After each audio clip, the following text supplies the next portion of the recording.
Hello, welcome to the third episode of The Dragon's Pen, a podcast about fantasy writing, sci-fi writing, and other genre-specific writing. My name is Martin, I'm a fantasy writer myself, and I have spent years attending and leading workshops, working with aspiring writers to help them understand how to improve their texts.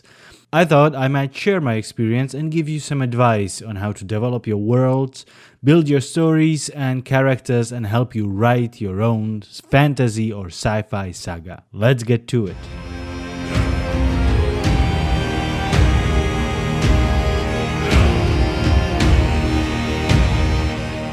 The topic of this episode is The Lion, the Witch, and the world-building story conflict. What is world-building story conflict? I tend to come up with my own names for stuff and theories I would like to explain. So for now, let's just say it's a thing I'm going to talk about for the next 20 minutes.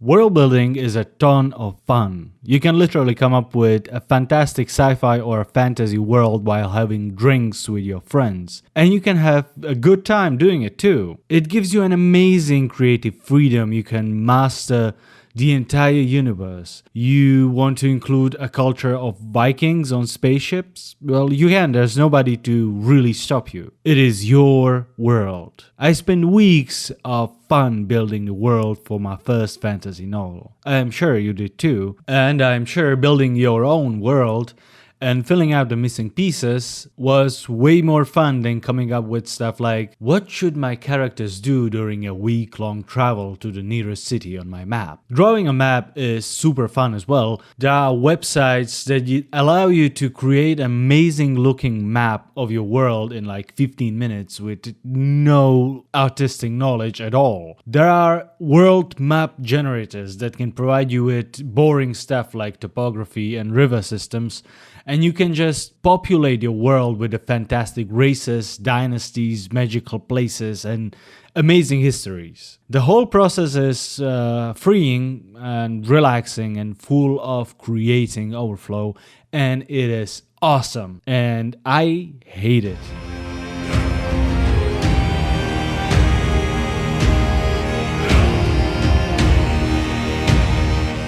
Okay, I don't hate world building. I hate that it's so much fun. There is no pressure. It is much less overwhelming than writing itself. And that causes a lot of issues, especially for aspiring writers. It is very easy to get lost in the fun of world building and kind of forget about more important stuff like, let's say, plot development. And that is what I call world-building story conflict. The imbalance that stems from putting too much work into one over another one. Mostly putting too much work into world-building over the plot. Let me try to explain using an example. In the first episode of my podcast, I use an example of Alex, Brianna, and the Kingdom of Ran, the ancient evil that arises in the mountains at the very edge of the kingdom, right next to the village of Alex and Brianna. We can stick with that. The story begins with Alex being born with a mysterious tattoo, not knowing his parents, and surviving an attack on his home village along with his teenage crush Brianna. Let's do a bit of world building here. Trust me, it's gonna be fun. Okay, so let's start with the Kingdom of Ran. It is mostly a human kingdom, let's say, built upon an ancient civilization of humans that sailed from across the sea. They, let's say, encountered a more advanced race of elves that lived in the area, and after learning a bit more about the elven civilization, they started to build their own, kinda connected civilization. They elected the first leader of the new human elf culture, a wise elfin king named,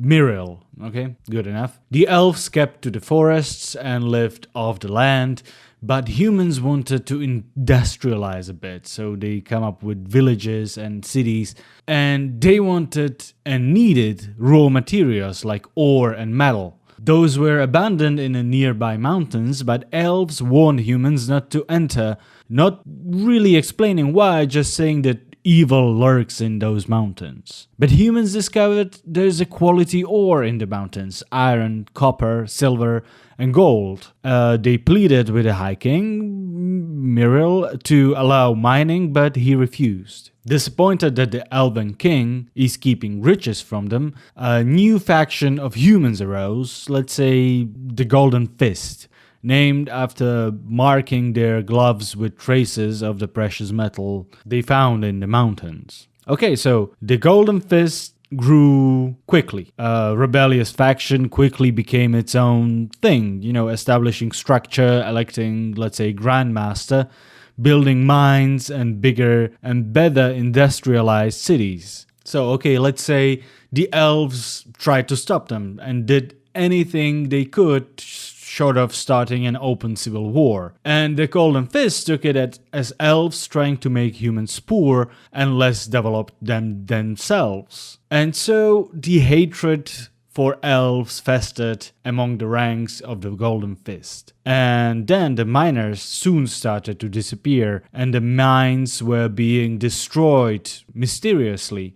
And the Grandmaster took it as acts of war from the elves. And then the inevitable civil war came. The civilization living off the land was no match for much better equipped Golden Fist. In the heat and chaos of the war, ancient evil from the mountains arose, but it was already too late, and the mistrust and war broke the people and elves apart into small factions or small enclaves, trying to fend for themselves and just trying to survive in the world at war. Unity between the High King, Muriel, and Grandmaster of the Golden Fist was impossible. There was no united armies standing against evil. But the High King and the Grandmaster tried one more desperate act, combining what little of their strengths they had left, infusing half-elven warriors with powerful elven magic, providing them with the best equipment ever created. Only a small number of warriors were trained this way and made into, this needs a dramatic name, so let's say,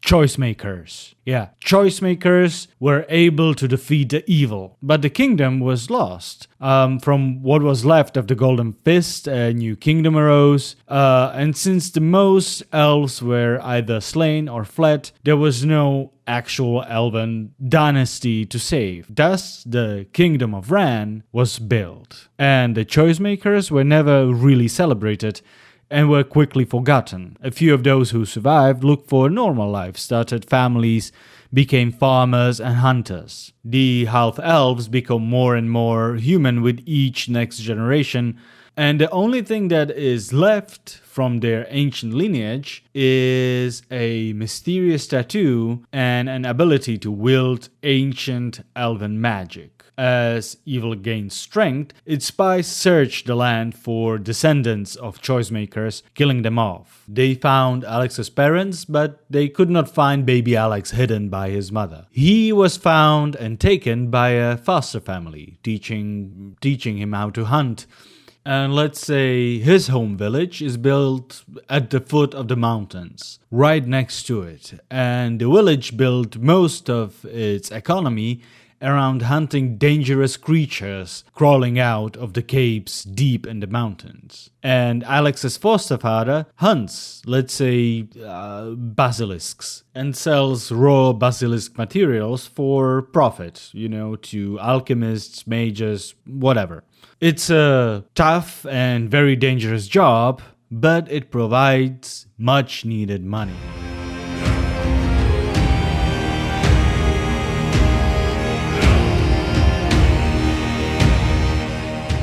Okay, that was fun. I can probably continue like this for the rest of the episode. Probably fill in, tiny little details, create an entire dynasty of the High King and the Grandmaster. Maybe the High King himself fathered the first half-elves, as he married a human wife for, let's say, political reasons, and so on and so forth. There would be only a tiny little issue with this. What to hell does this has to do with the story of an adolescent Alex? I mean, sure, he is descendant of choicemakers, he is equipped to stop the evil in the mountains. it makes sense to build his story around him becoming a choice maker and facing evil. But all this provides me with just the beginning, a little bit of the outline of the story and the end. Now, another question. Where should I put all this in my story? Should I put it at the very beginning, as sort of a intro, a prologue, maybe build a scene around it, explain to the reader the ins and outs of my world? A lot of aspiring authors do just that. But, what for? Does the lesson in history of my world help my readers to understand the struggles of my hero? Especially in the beginning, when Alex is just Alex, not Alex the choicemaker, but Alex, a teenage orphan with a mysterious tattoo. He feels different, sure, but, does he feel different because of the tattoo or because he's an orphan? How does his foster family treat him? Is he loved? Is he, shunned, pushed away? I spent a lot of time creating the history of Alex, yet it did not provide me with any answers on what his childhood was like or who he really is. It provides me with an idea of who Alex should be eventually. This right here is world building story conflict. It feels like I did a lot of work on my story, but I actually did almost nothing that could help me. Okay. Maybe I can push the whole explanation a little bit further into the story. Just save the history lesson of the Kingdom of Ran for later and focus on Alex and his childhood at first. But, does Alex need to know the name of the first elven king to become a hero of his saga? Let me ask you this way. Do you remember the name of the High King of Elves? You probably don't, because there was no need for you to, connect with it in any way. Plus, I still don't know what the ancient evil actually is. So what is Alex gonna fight in the story? Dragons? Orcs? Who knows? All of this, there's absolutely nothing to provide me with the answers on what is going to happen to Alex and his teenage crush Brianna when they escape their village being destroyed by this ancient evil. I might also have an idea of what city will they visit next. I might have come up with a name, the basic idea of the city layout, and the economy, but, again, what good is any of that if I have no idea what Alex and Brianna are gonna do, what they will think, and how they will feel in this city, and how are they going to develop as a characters in this story. The problem is, world building is easy and relaxing, at least on a very high level. So easy and so relaxing, in fact, everyone can do it, and everyone will. So why should I, as a reader, read about history of your non-existing world when I can create my own world, and I can create it so it better fits to my own liking? The answer is because of the story, because of the characters I follow and I meet in this world of yours. All of your world building efforts falls flat and falls apart without powerful story to present it properly. Think of your favorite sci-fi or fantasy works. What makes you remember, let's say, Rivendell as a calm sanctuary? Is it the fact that it just exists? Or is it because the Fellowship of the Ring was born there? And is it because you got to meet Arwen and have Frodo and the gang enjoy some well-deserved R&R after a horrible trip? And let's say, what about Shire or Lothlorien or Minas Tirith? All of these wonderful places and all of these wonderful pieces of world building were intertwined with the story in a particular way and in a particular order. They were not just parts of the world, they were part of the story as well. Think about the order in which we visit these places. The Shire, calm and playful, and there's a little bit of mystery with Gandalf arriving and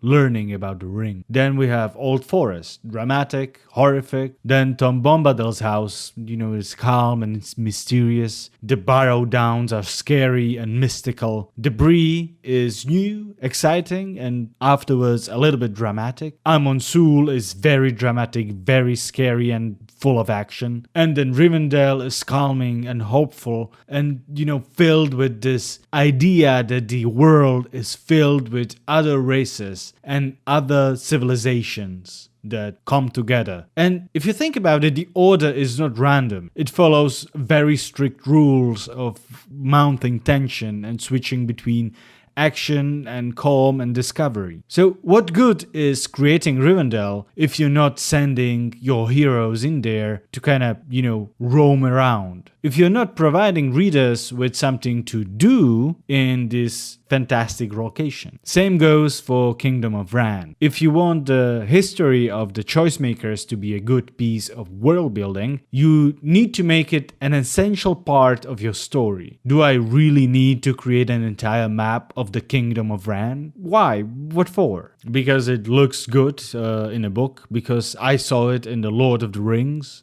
To make your story work, you actually need only a tiny bit of your map. Imagine Skyrim if you played it. Imagine, or any other RPG, really. Imagine instead of doing all the little quests everywhere and discovering the map, you only follow the main quest. So how would your world map look? It would be just black nothingness all around with tiny paths leading between main quest locations discovered. And that's pretty much all the world building you really need to create a good story. Nothing more, just the little paths that lead your characters across your world from one place of interest to another. Now, I'm not saying, to abandon world building altogether. It is still a very good creative exercise. It is relaxing, it is playful, and it can provide you with a lot of inspiration for your story. You just have to kind of dig in a little bit. Let's go back to our example.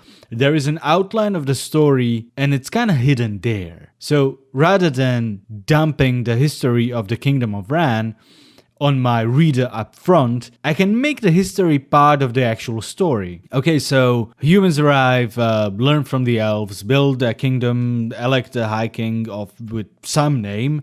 Then there is a conflict in the mountains with ore, and humans want it, elves want humans not to want it, and there's miscommunication, war, and choice makers, and ancient evil, and finally Alex is hunting basilisks. So let's dig in and find the story there.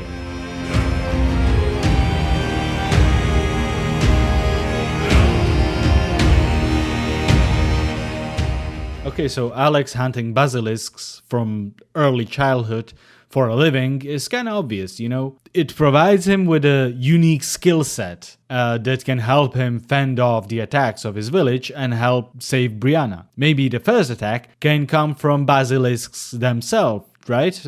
Maybe ones that are corrupted by the evil in some way. The conflict between elves and humans is also kind of obvious and provides me with a good kind of framework for my story. Living off the land against greed and technological advancement hurting the land. Okay, so we have kind of a main conflict here, ecology against technology. This can provide us with some situations for Alex that he has to face to develop himself as a character. Maybe he ends up, let's say, in a logging camp that is being attacked by wild creatures. So, following the main conflict of our story, who is Alex going to side with? And why? Humans want to cut trees, creatures want to live in peace. Alex can learn a little bit more about the power of the ancient earth magic as well, let's say. And plus, we present the reader with our main conflict. Humans destroying the land trying to kind of protect itself. Okay, what else was there? Okay, the Golden Fist, racism. Okay, let's say Alex can be saved by a group of knights that seem righteous and heroic. But they end up being a bunch of racists and they hunt elves in the woods like animals. Making fun of it, making it sport, skinning them, horrible stuff. Again, we are kind of hammering down on our main conflict. So, what's gonna happen with Alex? How he's going to react? Let's say he's invited to join, but he refuses. Then the righteous knights discover they have a little bit of elven blood in him. So, what do? Do they try to kill him? Or maybe use him as bait to hunt more elves? All of this will help Alex understand his place between industry-oriented humans and nature-dwelling elves. It will help him grow into the hero we want him to be, the descendant of choice makers. Or maybe make him a new industrial nature-hating antagonist, both of which make for an entertaining story. So I can use all that to hammer in my idea for the main conflict. I can use it to make Alex grow and to kind of help him understand who he is as a character and help him develop himself into the hero I want him to be at the end of the saga. Plus, I am providing my readers with an understandable view of my conflict of nature and industry and allow them to see my world and the history of my world in kind of a action intertwined way that is not just a dump of information up front. It kind of unwinds with the story. And I can pretty much use every single bit of world building I already have. And I can use it to kind of reinforce the story of Alex. I don't need to know anything else about the world to make my story work, really. The story I am looking for is kind of already there in the world I have already built. I just need to look for it and make it work within the context of Alex. So, how do you resolve your world building story conflict? How do you balance it? Well, you don't. You just put the story first. That's how. The entirety of your world is useless unless you have a story to tell it. The world building without a story is just, you relaxing with the notebook and map generator. The story without the world building is still a story. Not a fantasy or sci-fi one, but still a story.